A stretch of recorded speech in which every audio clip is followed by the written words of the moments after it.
जहां पर चांडिल में दो मालगाड़ियों की टक्कर हुई है। टक्कर के बाद ट्रेन के डिब्बे पटरी से उतरे हैं। ट्रैक पर मलबा फैलने से परिचालन पूरी तरह से ठप हो गया है। पितकी रेलवे गेट और चांडिल स्टेशन के बीच यह हादसा हुआ। शुरुआती जांच में सिग्नल सिस्टम में गड़बड़ी की आशंका है। चांडिल में दो मालगाड़ियों की टक्कर, पितकी रेलवे स्टेशन और चांडिल के बीच यह हादसा हुआ। ट्रैक पर मलबा फैल गया, परिचालन पूरी तरीके से ठप हो गया है।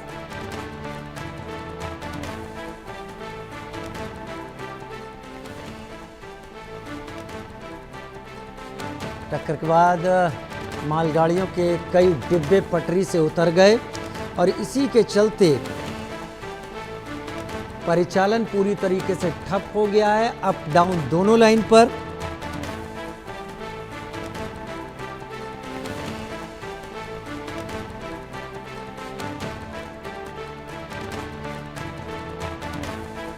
बड़ी खबर इस वक्त आपके टीवी स्क्रीन पर।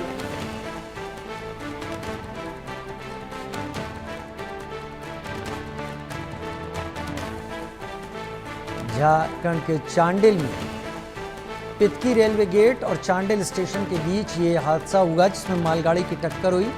शुरुआती जांच में सिग्नल की गड़बड़ी सामने आ रही है।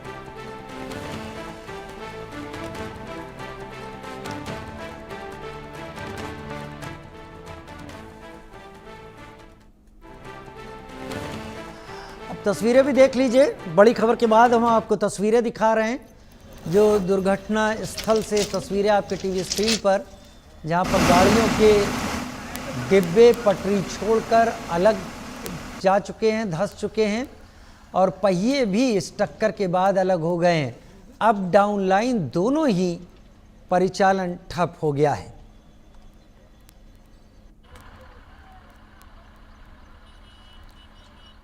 ये तस्वीरें आपके टीवी स्क्रीन पर, जहां पर बड़ी तबाही एक तरीके से हुई है। जहां तक मालगाड़ियों के डिब्बों की टूट फूट की बात करें, पूरा रेलवे का अमला वहां पर मौजूद है।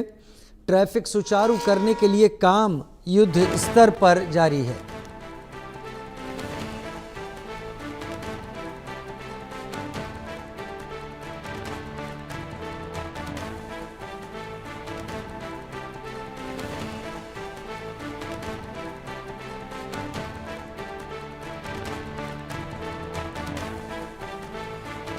झारखंड के चांडिल में दो मालगाड़ियों की आपस में टक्कर हुई और ट्रैक पर मलबा फैला, जिसके चलते आवागमन आने जाने दोनों का बाधित हो गया है।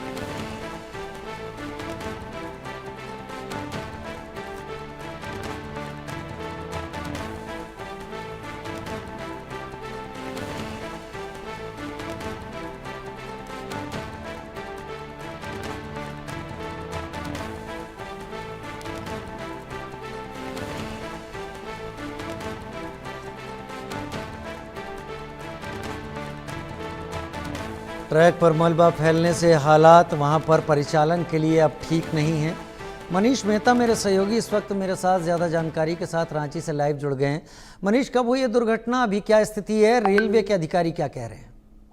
देखिए राजीव, तकरीबन सुबह 4:15 के करीब बताया जा रहा है कि ये दुर्घटना घटी है झारखंड के चांडिल में। और इसकी पीछे की जो बड़ी वजह ये बताई जा रही है कि सिग्नल सिस्टम में गड़बड़ी की वजह से, जो रेलवे के जो सूत्र है उनके हवाले से जानकारी निकल कर आ रही है वो ये कि सिग्नल सिस्टम में गड़बड़ी की वजह से दोनों ही मालगाड़ियां एक दूसरे के बिल्कुल आमने सामने आ गई और इसके बाद एक जबरदस्त टक्कर हुई। और इस टक्कर में आप जैसा कि तस्वीरों में भी हम दर्शकों को दिखा रहे हैं कि तमाम जो दोनों ही मालगाड़ियों की जो बोगियां थी वो पूरी तरह से अनट्रैक हो गई। और इसके कारण जो है, जो फर्स्ट इंफॉर्मेशन जो निकल करके आई वो ये कि दोनों ही ट्रेन के जो ड्राइवर्स थे और जो उसमें जो स्टाफ से, उन्हें हल्की चोटें भी आई हैं इस घटना में और उन्हें बाकायदा नजदीकी अस्पताल में एडमिट कराया गया है। इस घटना की वजह से जो बेसिक जो असर हुआ है वो ये हुआ है कि टाटानगर चांडिल बोकारो रूट लाइन में से जो ट्रेनें चलती थी उन्हें बाकायदा डाइवर्ट किया गया है। कुछ ट्रेनों को रेलवे ने, साउथ ईस्टर्न रेलवे ने कैंसिल किया है और साथ ही साथ जो पैसेंजर्स फंसे हुए थे उन्हें नजदीकी रूप से पहुंचाने की कुछ व्यवस्थाएं भी की गई है। लेकिन इस दरमियान जो महत्वपूर्ण बात है राजीव, वो ये है कि इस पूरी घटना के सामने आने के बाद एक बार फिर से रेलवे सुरक्षा को लेकर के सवाल उठ रहे हैं, क्योंकि ये दूसरी घटना है, एक महीने के अंदर ये दूसरी घटना है जब हम ट्रेन एक्सीडेंट को लेकर के चर्चा कर रहे हैं। जैसा कि आपको पहले भी हमने वो तस्वीरें दिखाई थी कि साहिबगंज में इस तरह की घटना घटी थी, जहां पर मालगाड़ी जो है अनट्रैक हो गई थी, और हमने वो लाइव तस्वीर दिखाई थी इंडिया न्यूज पर कि कैसे जो मालगाड़ी की जो बोगियां थी वो बकायदा बेपटरी हुई थी। अब ये दूसरी घटना है, एक महीने के अंदर दूसरी घटना है। सबसे इंपॉर्टेंट बात यह है कि ये मालगाड़ी थी, इस वजह से लोगों की जानें नहीं गई, लेकिन जिस तरह से लगातार एक के बाद एक इस तरह की घटनाएं घट रही है, सवाल रेलवे सुरक्षा को लेकर उठ रहा है कि अगर इसके जगह पैसेंजर ट्रेन होता। वाकई आप एकदम सही कह रहे हैं, यहां अगर पैसेंजर ट्रेन होती तो क्या होता। बहुत धन्यवाद मनीष मेरे साथ जुड़ने के लिए आपका। आज राखी का त्योहार पूरे देश में मनाया जा रहा है, लेकिन